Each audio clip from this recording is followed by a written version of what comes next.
You're listening to the All-American Actors Podcast, Episode 18. In today's episode, we're talking with executive producer Matt Groesch. That's coming up next. Ready to go behind the scenes and learn what it really takes to build a sustainable career as a working actor in the U.S. film and TV industry? Join me, Katherine Beck, your All-American accent coach, as I give you the insight and inspiration to take action on your career. Learn my best tips and tricks to performing with an American accent, and hear from working actors and other industry professionals to give you a comprehensive overview of this biz we call showbiz. This is the All-American Actors Podcast. We're going to jump into today's episode in just a minute, but first I want to share this 5-star review I got from Phoebe Rose, who says, "For someone who always feels disheartened and self-conscious about the American accent, this podcast is really motivating. To hear William Moseley go through the same mental demons I have about the accent and how he rose to the challenge overcoming the accent has inspired me to keep going. For those who feel like they will never achieve the accent, listen to this podcast for motivation." This review really warms my heart. Thank you, Phoebe. One of the reasons I started this podcast was to inspire actors to keep it up, because I know the industry is hard and it gets at us at some times, right? And if you love acting and this is what your heart calls for you to do, then you gotta just keep on going. And episode 2 with William Moseley really is a great resource of inspiration as he talks about his process and how he overcame some issues that he had about the accent and really took his career to the next level. Make sure you check that out if you haven't yet. It's episode 2. It's a good one. And if you want to be featured as our star listener of the week, just go ahead and leave us a 5-star review for this podcast, and I'll give you a shout out right here on the show. So if you like this episode, go ahead and leave us a review. All right, today I have a very special interview that I have been so looking forward to sharing with you. It's with executive producer Matt Groesch. He originally worked over at Lionsgate in film production and development over there, and since then he has opened up his own production company and is about to go into production for his new show, One of Us is Lying. I am beyond excited for this interview, so let's just jump right in. All right, welcome back, everyone. I have a very special guest with me here today on the podcast. We are going to be speaking with Matt Groesch, who is a producer in Hollywood and is going to be talking to us about his new show coming up. Welcome, Matt. Hi, thank you for having me. I'm excited to be here. I'm so excited for you to be here. And it's so funny that it is such a small world, because as soon as you popped up on my screen, I was instantly drawn to your baseball cap because you are also a fan of my very favorite baseball team. Yes, I know. It throws people off since it's black and white. So it's not immediately a Chicago Cubs hat, but yes, all of my hats are Cubs hats. So I know it's so crazy. I can't believe that you are from just right the next town over. So close by. The next town over. And even though I'm halfway around the world from you right now, we were at one stage neighbors, which is really crazy. Yes. Oh my gosh. So tell me, how did you become a producer? Yeah, so it has been a little bit of a long journey where I had originally thought I was going to be in representation. When I first came out to LA, I worked as an intern originally at a management company every summer in college. And then after that, I was convinced I was going to go work at CAA and just go become an agent. And it ended up just working out, I think, in the best way, where I ended up not getting the job at the agency and then was interviewing for a bunch of jobs and ended up getting an interview with Lionsgate, never thinking I would get the job because I had no experience outside of basically being an intern, and ended up actually getting the job for one of the executives there on the film side, so over in film production and development. And just sort of worked my way through the studio there, where worked as an assistant, who I am now actually a producing partner with at the new company, and it just sort of evolved from there. Lionsgate is a great home to where it was small enough to learn everything. It wasn't so big that you were sort of siloed from different sides of the business, where it was this still small and nimble studio that, you were involved in everything from the weekend read meetings all the way through to, marketing and everything in between. So it was just a great place to learn every facet of the business, and just a great introduction to people around town, that then gave leeway to let me become a producer from there, where basically I left with the guy who was my boss and we decided to start a company together. I was going to be leaving to go find a job as a junior executive somewhere else, and he basically was saying he was going to be leaving as well, and we decided to start the company together from there. I thought, I don't have a family. I was still young. So I was like, if I'm going to take this jump and bet on myself, it felt like the best time. And the world was changing so much, when we first left, which was 4 years ago now, that it was just like the writing on the wall was kind of, what is my job going to be if I stay at a studio?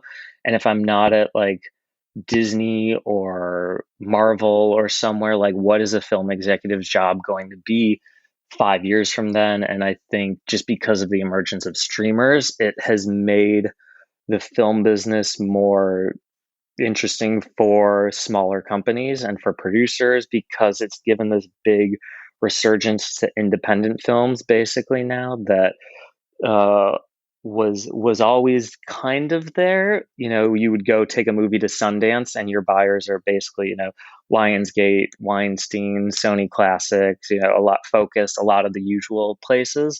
But I think now it's just given leeway to a lot more small films and independent financing. And I sort of saw that a lot of the films that were being produced at Lionsgate, because it was a big distribution studio as well, were going and getting all of their creatives, all the elements, everything was sort of happening outside of the studio system now, and was then packaged and then brought into studios at the last second just for distribution. So like when I was there, that was how John Wick originally happened. They were selling foreign on the movie, so they saw the movie early. Sicario, Hell or High Water was another distribution project, and it was like a lot of these great movies were getting done independently because they didn't have to go through a studio system where you have like 10 different department heads signing off on your green light form to get a movie made. So it definitely helped, I feel like, ease the process for these great creative voices to come through. And it's yielded a lot of great films over the last few years. I mean, especially with like Netflix movies. A lot of the best Netflix movies have come out of Sundance. Same with Amazon movies and things. Like a lot of them have been acquisitions that most people don't realize were done independently and then bought most likely at a festival or outside of a festival elsewhere. And that I think really pushed us forward into wanting to leave the studio, and then also just looking at TV as well. Like the TV landscape was getting so robust at the time when I started at Lionsgate. It was basically just like House of Cards on Netflix, and Lionsgate was doing Orange is the New Black there. And so you sort of saw this big push of like high end talent going to these streamers, and it sort of felt like TV was getting so robust that if you did not get there soon enough, that you would then be sort of on the outside looking in. um, and so yeah, it was just sort of something where we decided to just sort of bet on ourselves. And we had a project that was going to be going into production right as we left. That was supposed to be our exit deal kind of project, and from there it was, we had production offices in Vancouver. Our casting was going on. We were getting ready to go, and then Lionsgate decided to pull the plug on the movie, like just out of shooting. So from there, it kind of then became figuring out what the next step is for us. So it was very much learning on your feet from there. So I know that was probably a very long-winded answer to what was a much faster question. So I promise I'll do better on future questions. No, but that's so fascinating because I think for a lot of my listeners who are actors, we don't know about the behind the scenes sort of stuff that happens and the progression of the industry. Like you said, in the past 4 years, so much has changed and so much is still continuing to change. And I'd be curious to know, in terms of what's happened in the last year, obviously, things are different. Where do you foresee the shift now happening with television, for example? I think television is getting a lot stronger going forward. There is such a demand for content for these streamers that need, as great as movies are, and I love movies. I started in movies, and it'll always have a special place in my heart. But the thing is, like, an eventized movie only lasts so long, and a serialized show just can keep going and going. And I think you see that the success of shows like Stranger Things or The Crown, like these big eventized shows that streamers are doing, continues to keep people on on the streamers year after year, in a way that a film franchise can do, but there's usually a finite amount of films that can be done. I mean, beyond a trilogy, there's only so many franchises that are like a Fast and the Furious that can give you eight or nine or 10 films. So in terms of, content to watch, TV feels like a big push for streamers. And just with everyone focusing on streamers now, I think it's going to only make TV stronger and better, because there's better talent coming there. There's better writing going to television than there was before, and actors are going there, and talent in general is just realizing that they can go do these eventized television shows that are limited series, that that's a break in between their hiatus between these films. So it's definitely getting a lot stronger, I think. And so with the talent, do you find that it's easier for you now to cast a show and get some of these bigger names that perhaps you may have not been able to get years ago on a show? That's a tough one. I almost feel like it could be harder to get talent on some of these shows, just because now there are so many high-end writers going into television, and there's just so many people to sort of work with for them, that it's tough to get their attention for a show, just because to get a limited series together is so difficult. Like, they will happen, they get made clearly, and they usually have great talent attached, but to get those shows made, you need to get that marquee talent, because most networks don't want to invest that much money into a limited series unless it's with these undeniable actors to really, put that money in. Because if they have a successful show, they want to be stringing it out year after year after year. They don't want something that will end after one season, unless it is something that they absolutely have to have and it is like undeniable to them. So when you say marquee talent, what does that mean exactly? I mean, it depends. I mean, every network will give different things, and I'm sure they would all disagree depending on who the streamer is. But I think it just is sort of like, you see Reese Witherspoon have a number of shows. You see Nicole Kidman. It's a lot of those names that are big film names as well to go take on in television. But I think there are also some great names in television too. Like, you see that with Perry Mason, with Matthew Reese, and I think there are some great names that have been in television for a number of years that also can fit that bill. But it's just about getting those very recognizable above the line names.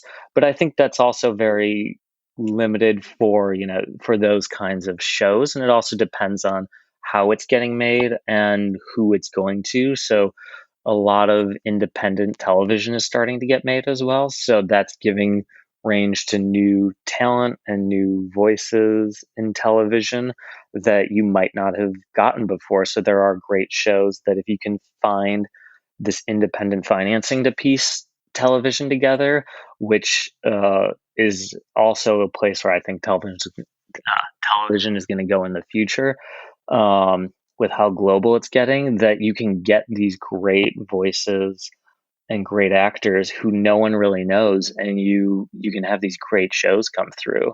And I think that's the exciting part. Like, I look at our show, there is, I mean, they might get mad at me for saying this, but until like this year, like none of our cast was really recognizable. Um, Yeah, so and that's what I was wondering. So you've got a new show that's you're gonna start shooting very soon. If you want to tell our listeners about that, but in looking at the cast, like you said, great talent there, but maybe not the most recognizable name. So it's really fascinating to talk about the marquee talent and then a show like this and how it's evolved in the casting, where I'm sure that they're going to be big names, but right now, they're not necessarily at that same level as a Reese Witherspoon or a Nicole Kidman, and that's totally fine. yeah, no, it is, and I give a lot of credit. I have to give credit to our network and studio, Universal and Peacock, for trusting that, because not everywhere will let you do that. There's always a lot of demand to get the stunt casting in there, and there was a lot of pitching from agencies and people to put these bigger name, not like the Nicoles and Reeses, but like some more notable younger actors in there. And I think for us, we had to make the decision early on to whether we were going to figure out whether there's going to be like one lead of the show and that person's going to be a more marquee name, or if we really cast a lot of people who aren't as known right now and get a lot of younger actors who haven't had their shot yet to lead a show, and let them go carry an ensemble series together. And I think that ended up actually being the best choice, and I really credit the studio network for backing that, because I know that is that's a scary place to be when you're investing a lot of money in a new series. But yeah, the cast who we found was fantastic, and it was interesting. Yeah, to your point of doing this podcast, our cast is from all over the world. It's interesting. Yeah, there are very few Americans in the show, in a lot of the lead roles. I'm trying to think, there might be two that I can think of off the top of my head right now.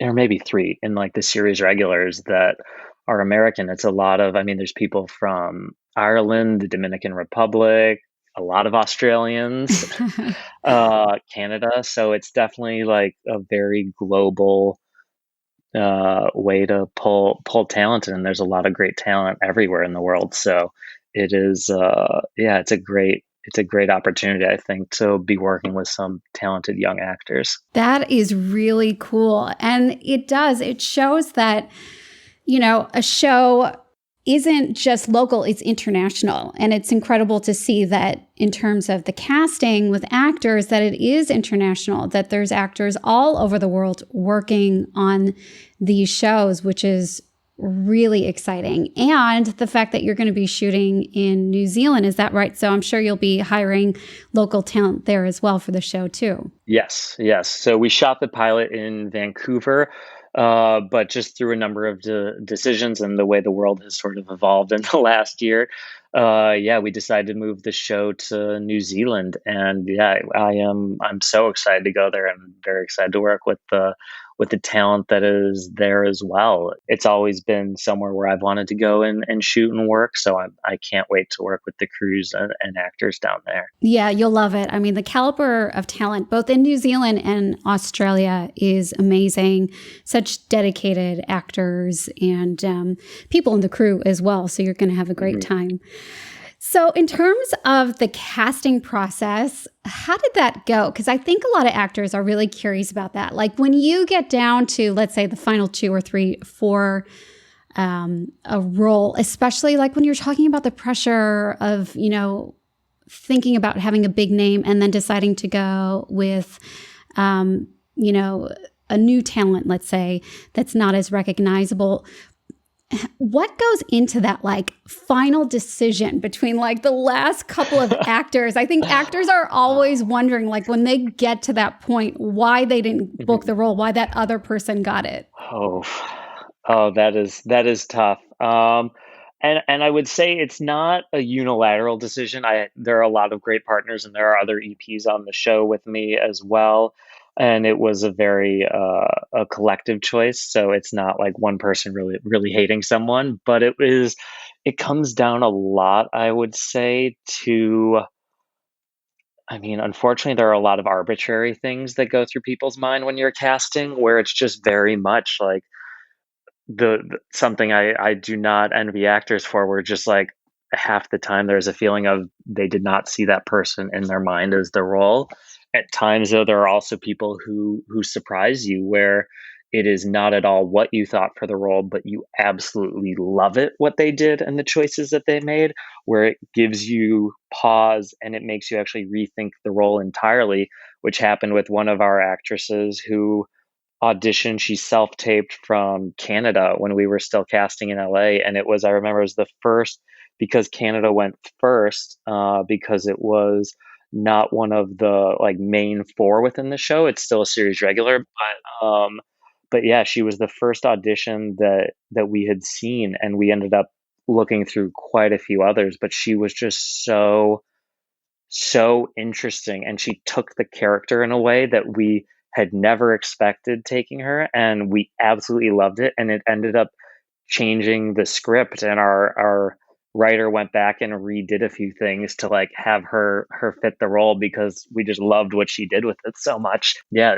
a great actor can definitely inspire a lot of creativity. So it's definitely like that double-edged sword of like, at times, you just feel like that person might not be right, or at times when you get down to it, for one of the people who we had set, who we absolutely knew who was going to be one cast member, we ended up bringing in two girls to audition, and you sort of saw then the chemistry reads, which was a big factor for us, just to see like if they were going to be having a relationship down the road for the series.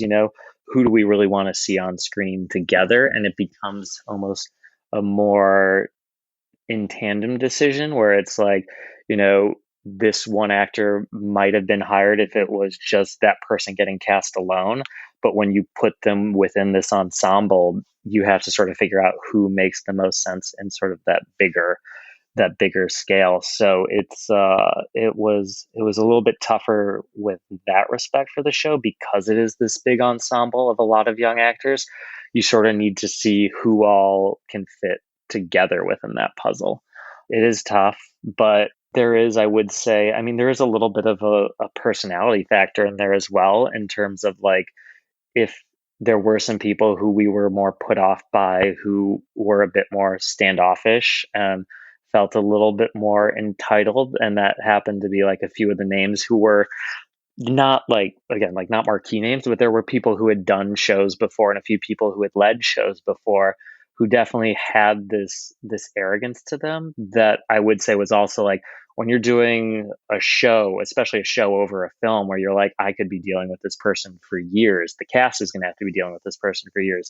For a film, we've worked with difficult people before, but it's like, look, you get in, you do the project, and you're out of there. Like, it's within a few months that you deal with that actor, and it's done. But like, for a series, it was such a bigger consideration to think like, in success, this person is going to be a part of my life for years to come. So it's also something where you think about, with so many young actors leading the show, is that going to become an issue on set with someone? Is it going to then create tension on set? And what is it going to be like when the camera's not rolling, also comes into the conversation as well. So there is a little bit of that as well. And I know it is tough to sort of get that, but it is something that you unfortunately have to make a quick decision on, based on like, you'll do callbacks, you'll see them a few times, but you don't get to know them, and you could be wrong about that, but you only have such a finite time to make that decision, and you just have to make the best decision you can with the information you have. You can talk to other people who've worked with them and stuff, and that is something that can help you. But yeah, at the end of the day, you just know, for especially for shows, like, you're going to be with those people for a while, and you want to like what you're doing. That is so fascinating. I can't even tell you. And I'm sure the listeners are loving that. Thank you for sharing that with us. Oh man, yeah. Well, hopefully it was helpful. Yeah, no, it is, because I think as actors, we always wonder about what goes into the final casting of why one actor gets it over the other. And so I think that's really interesting just to hear your perspective, your take on that. And as we wrap this up, this has been really great spending this time with you. I'm just curious, I know from your end, and just talking about what you were just talking about, is there any advice you could give actors in terms of the whole process of the casting or working on set? Just the whole process of production. If there was any sort of advice you had for, let's say, new actors, up and coming actors that are just starting out. I would say a few of the biggest things would be, if you have the job, we can go with first, in terms of like, if you already have the job and you're coming to set for the first time, I'd say one of the biggest things is to be on time. There is definitely an issue at times with people being late, and that gets known very quickly. And the thing is, we do talk to other people. It's a very small business. So a lot of other producers, a lot of other studio executives. So when you are talking about casting someone, you will go get references for those people, especially for those bigger roles. You will go around and you'll say, "Hey, how was it working with this person?" And you'll get that feedback. So if you have a bad reputation, for late is one of the easiest things that I've found can really kill someone's reputation, but also just sort of their attitude on set and how they treat the crew. There are people who are great to directors and producers and studio executives when you come by, but they could be terrible to your camera operator, or the grips, or whoever it is, and it will, that will come back through. Like the grips, we'll talk to the department heads will talk to us, and you get that around, and you just know that if crew is unhappy, it's such a big thing. There's no show or film that's really an island that gets made. So there is so much that goes into it, and that will definitely come back to people pretty quickly. So in terms of if you're young and just starting off, definitely, just put the best foot forward, come prepared, definitely know your lines, because if a show, especially now with shows getting a lot more technical within their camera work, when you look at shows like Euphoria, which I think has had a ripple effect through a number of other shows, these very high end DPs and this equipment is just getting so much better and so much cheaper, that you are doing these very intricate shots at times, and you are trying to get it right with the equipment, and it can really mess up the take if someone is not prepared, and you are just going to be spending so much time, you're going to be wasting your day. And if someone is not ready for a scene, you'll definitely feel that, and that will come back, especially for a young actor, that will come back tenfold and be known by everyone. Because if you're pushing your day because someone is not prepared, that will get said to everyone.